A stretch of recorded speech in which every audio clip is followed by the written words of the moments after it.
and banging. So what do you think? Like, you're an animal.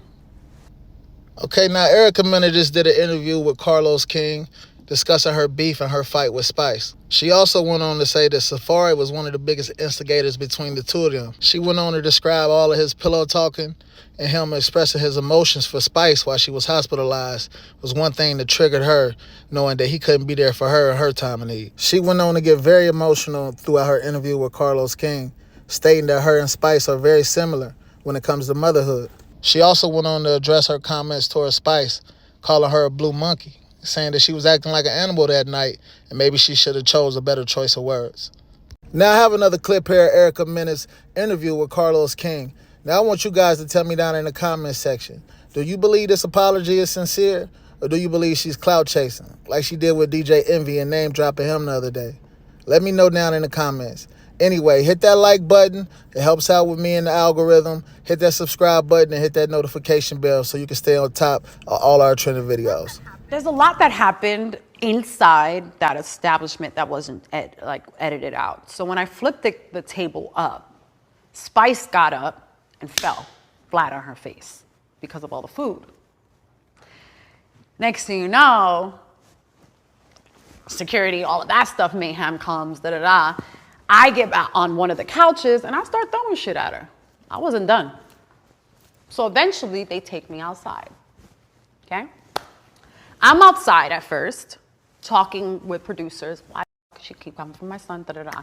Next thing you know, she comes to the window where I'm standing at and is lifting up the blinds, banging on the window. Next thing you know, I see her, she putting her ass in the window.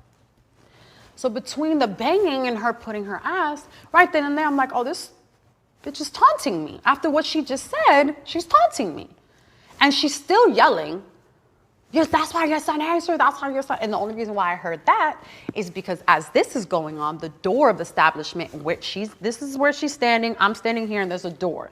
So the door of the establishment keeps coming out because of cameras, you know, and people and security that are trying to balance out what's inside. So I hear her inside yelling, your son hit you, that's why your son hit you, while she's banging on the window, throwing her ass up.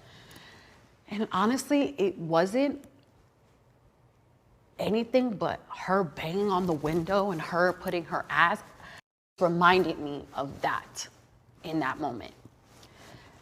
Not a race, an individual.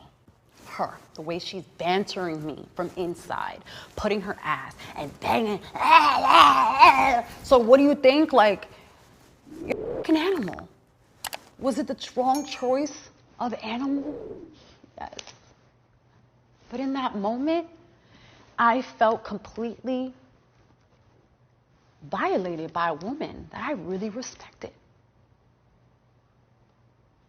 I respected Spice so much. She actually came on Atlanta around the same time as me. I related to her because of how we hustle and bustle. And our babies, we gotta sacrifice so much time away from them to do that. It's a common story me and her have. It's something I've always related to her with from the time I met her. You know, like, I thought it was always so great, especially because I've been there. You're flying, like, your kids in Jamaica doing their school, and you're flying here, like the way I used to do for New York, to provide and start a new life, a new chapter. And, you know, so it was very relatable to me. Which is why, regardless of what we were going to sit down and talk about, I gave her that respect and giving her,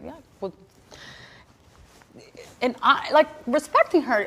Anybody I respect, I love, I always give kisses. It's just, so,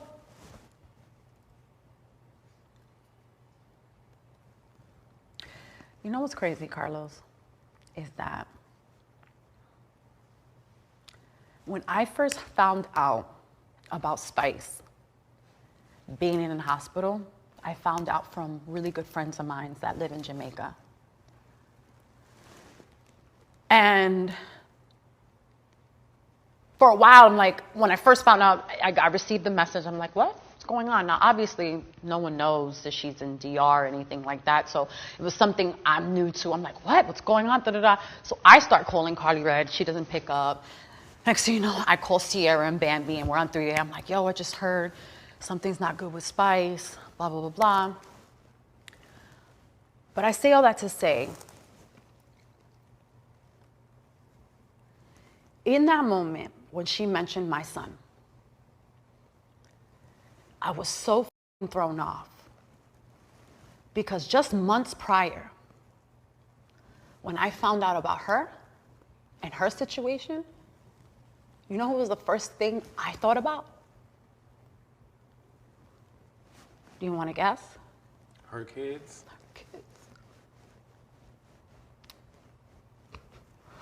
Her kids.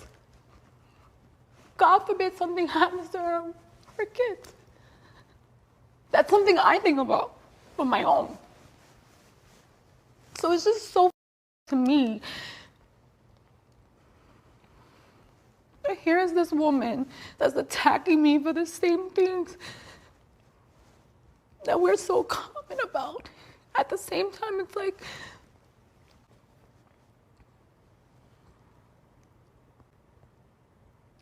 I just thought about her kids and like, God forbid, like what happens knowing she's a provider, knowing that that's all they have. God forbid something really happened to that woman. It's her kids.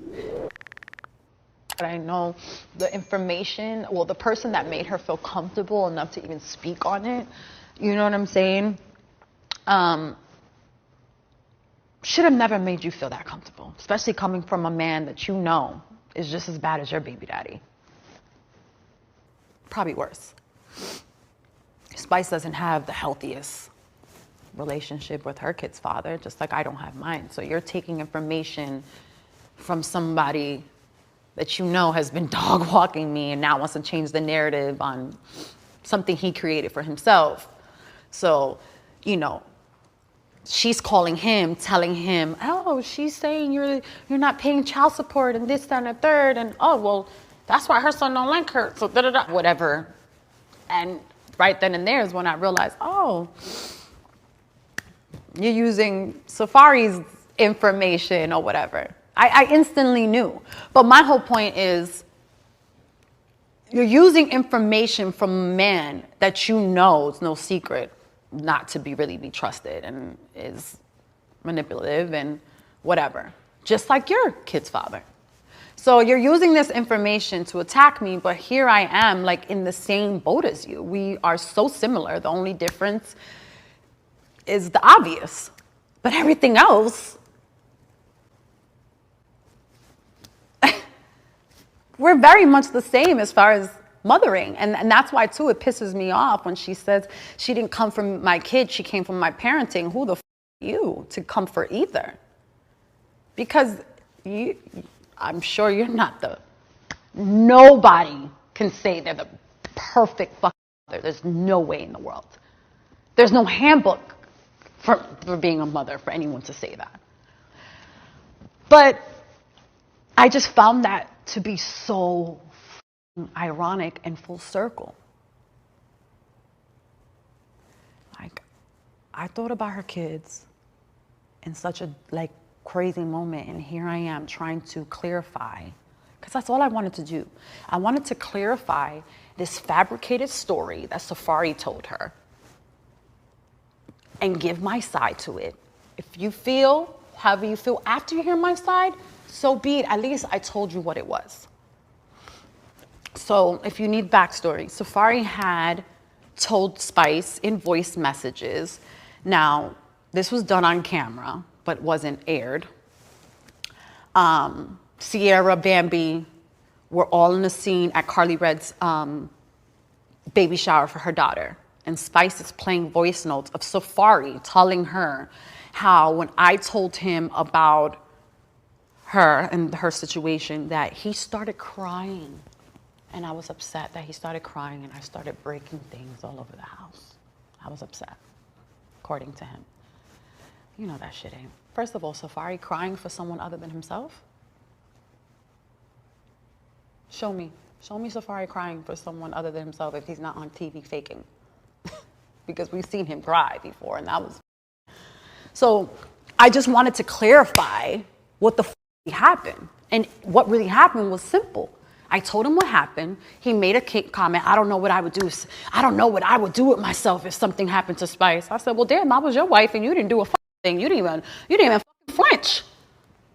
That was my initial, but it's also organic to kind of like, here you are, and you should feel whatever, because I felt whatever, but you're telling that to the wrong person, first of all. I'm still going through, and you're going to tell me you don't know what to do with yourself if something happened to a woman. But yet I was just in the hospital, so was your son, and you were on a full-blown vacation. So without even getting too crazy, that's really what happened. But he told her that I literally was going nuts because he was crying over her. So and that I was saying all types of and that I didn't like her and all this stuff. Now, this is voice notes that a grown man is sending another woman about his baby mother, ex-wife. So you're starting, not only do you pillow talk to your broads about your ex-wife, baby mother, but you're also gossiping to her coworkers and causing conflict. That's what led us to have that sit down. Because I felt it was important, because Spice was really believing Safari's story. And I was just like, wait a minute, like, girl, I was hysterically crying for you. Like, I love you. Like, up until that point, yeah, I have so much love for Spice. I still do.